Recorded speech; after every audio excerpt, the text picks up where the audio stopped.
mamos palikuonė. Tai krekenos. Krekenos nieko naujo, jos visiems labai gerai žinomos. Kaimo žmonės ir dabar krekenos garbina, krekenos būtinai suvalgo gimus veršiukai, iš jų gaminami sūriai, iš jų kepami blynai. Ir kalbant apie krekenas kaip paveldą, tai yra tokia informacija, kad ne kiekvienam dar ir buvo galima valgyti tas krekenas, tik kilmingieji ir turtingieji, vartotojai negalėdavo tiesiog todėl, kad iki jų nedaeidavo. Tai buvo, su kuo palyginti, su ikrais gal šiai dienai, tai buvo iškilmingas valgis, nes jisai nešė ne tik grožį, bet ir sveikatą. Kaip gaunamas tas transfer faktorius iš karvės pieno? Tai yra naujausios technologijos, jeigu taip supaprastintai, yra išfiltruojamos krekenos. Pašalinami stambiamolekuliniai baltymai, riebalai ir lieka smulkieji baltymai. Nes transfer faktorius tai yra 44 amino rūgščių rinkinys. Tai yra mažiukai baltymukai, mažos molekulės, kuriuose sudėta daug informacijos. Ir praėjus pro tam tikrą filtrų sistemą atmetama tai, kas yra karvės pienas, baltymai, riebalai ir lieka grynas transfer faktorius. Taip jis atrodo. Šitos pirmos buteliukas pirminis, klasikinis karvių krekenų, transfer faktorius iš karvių krekenų. Ir yra dar kiti produktai. Kompanija nuėjo toliau. Viena tai yra transfer faktorius. Nueita toliau, sustiprintas klasikinis transfer faktorius su visom, su didžia dalimi žinomų medicinoje medžiagų, kurios stiprina imunitetą. Ir kada yra būsenos, kada imuninė sistema yra silpna, iš tokių pačių labiausiai paplitusių tai yra augliai, nes tai yra ryškus pasižymėjimas, matymasis, kad organizmas nesusitvarko su savimi, nes augliai tai yra savo organizmo pakitusios ląstelės. Ir normaliai mūsų imuninė sistema jas moka atpažinti, moka užanspauduoti, moka užpulti, suvalgyti ir sunaikinti. Ir kada jų nesuvalgo, nesunaikina, jos dauginasi, labai greitai dauginasi tos pakitusios ląstelės ir organizmas nebesusitvarko. Tada atsiranda onkologija. Tai preparatas Transfer Factor Plus tai yra tai, kas yra labai stipru.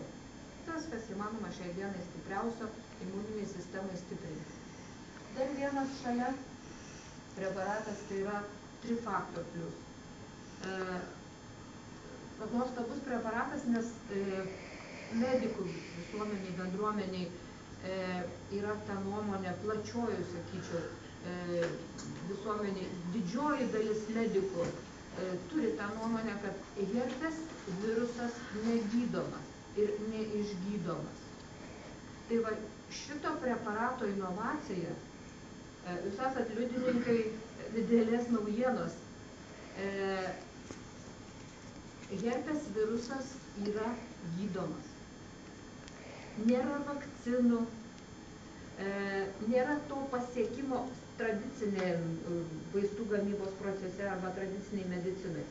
Bet yra mums palikta didžiulė dovana iš gamtos, tai yra transfer faktorius, kuris pasigamina, kada ateina svetimas antigenas, kažkas organizmui svetimo, organizmas pagamina antikūnius. Ir tie antikūniai jau įdedami į lentynėlę, kad palikuonis žinotų, šitas organizmas yra svetimas rūšiai. Tai kompanija ką padarė?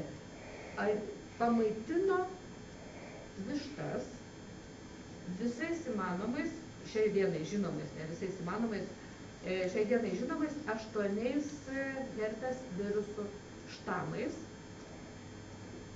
Višta pagamino antikūnius. Informacinė genetinė višta perduoda viščiukui per trynį. Ir trynyje yra informacija, kas viščiukui yra svetima. Tai tos vištos, kurios maitintos herpes virusais, jų trinyje daug informacijos, kad herpes virusai yra svetimkūniai. Ar ne? Ir iš tų trinių surinktas transfer faktorius su informacija, kad herpes virusai yra svetimkūniai ir pagamintas preparatas Trifactor. Prieš 8 šiai dienai žinomus herpes virusus.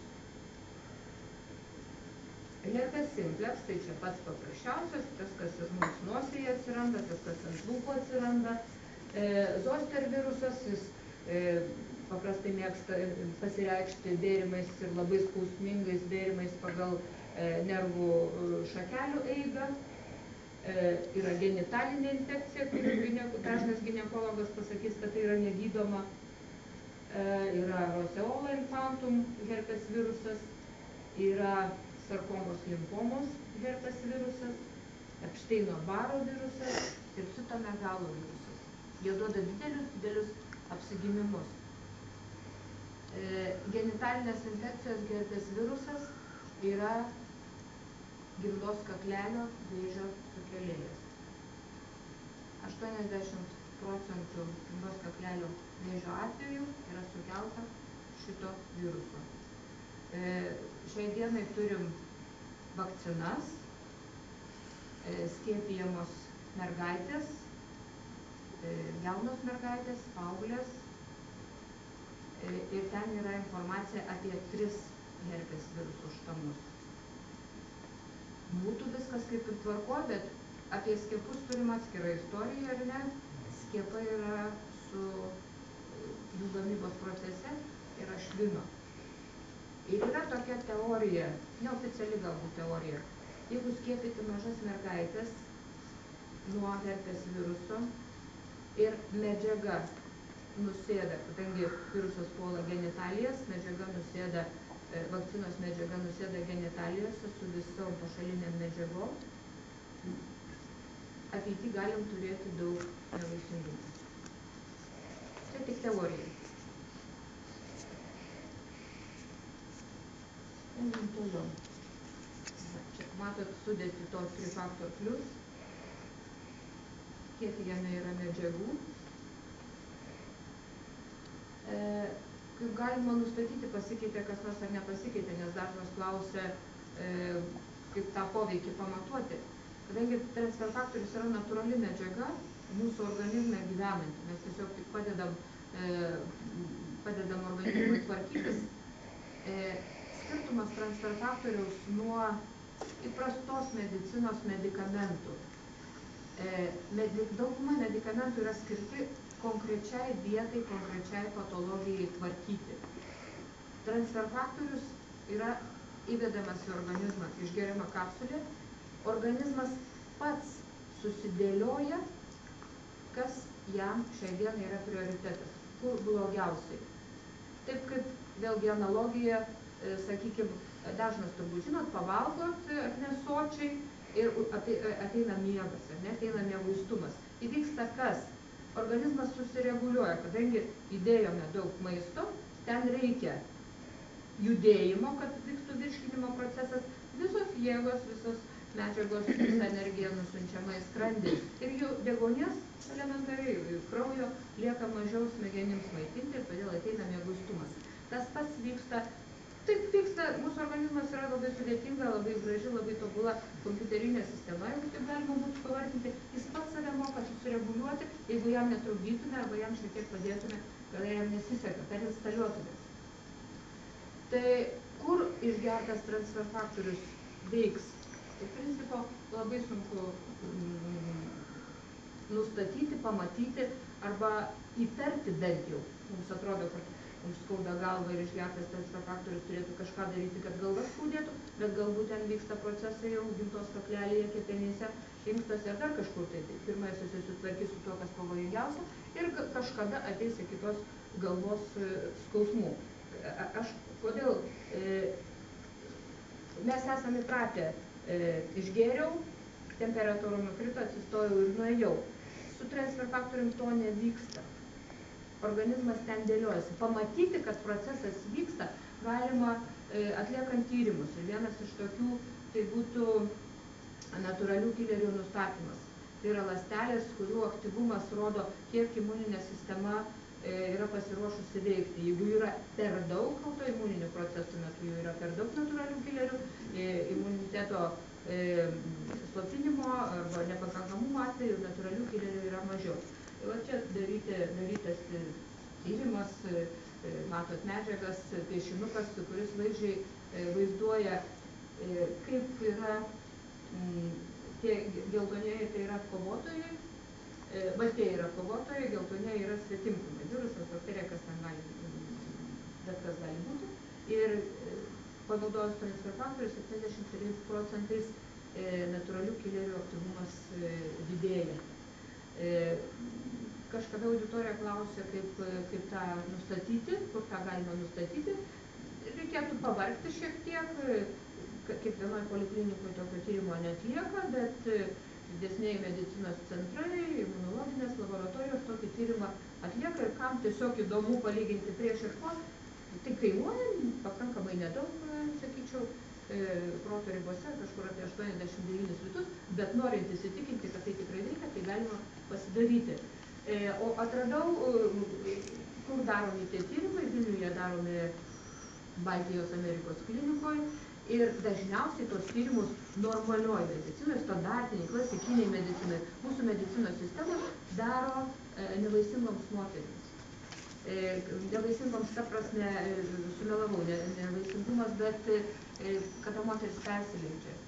Dažnai ir daro tyrimą, ar nėra natūralių kilerių per daug ir jie kovoja prieš vaisių, hiperimuninės būklę ir organizmas kovoja prieš vaisių kaip svetimkūnį. Čia yra schemutė, kuri rodo, kiek imuninė sistema didėja lyginant įvairius produktus. Ir matot, transfer factor plus padidina imuninę sistemą nuo pradinės situacijos 400 su viršum kartų. Čia palyginimas, kaip veikia įvairios medžiagos šiai dienai žinomos, kurias galim nueiti ir nusipirkti ir vaistinėse. Echinacėją visi turbūt žinot, ar ne? Kai kurie žinot, Nomis buvo į Lietuvą atėjusios, alijošiaus ekstraktas. Transfer faktorius yra aukštai viršuje. Šita schemutė yra vieno tyrimo išdava, kada matom, kur yra vidutinio amerikiečio imuninė sistema, kokiame lygmenyje. Ir matot, kaip toli mes dar nuo geros imuninės sistemos. Čia yra kiti nupiešti produktai. Transfer faktorius apaugo kitais produktais, aš taip vadinu, nes vieni virusai puola vieną organą, kiti virusai puola kitą organą ir todėl buvo sukurti tiksliniai produktai. Smegenų veiklai gerinti, širdies veiklai gerinti, virškinimo trakto sistemai gerinti. Ir kad tokių produktų reikia, kad transfer faktorius yra fantastiškas dalykas, kaip patvirtinimą radau, kolegė, tarp kitko, atnešė žurnalą, kurio aš kažkaip neištaikydavau laiko paskaityti, bet žinote, jis perkamas, užsisakomas, iliustruotas mokslas. Ir ta kolegė naudoja transfer faktorių, už tai aktyviai jį žiūri tokias medžiagas apie imuninę sistemą ir jinai atnešė ir padovanojo man tą žurnalą. Tai yra spalio mėnesio žurnalas, kuriame yra didžiuliai straipsniai apie jie mus užkrečia. Ir tiems, kas šiai dienai abejoja dėl transfer faktoriaus,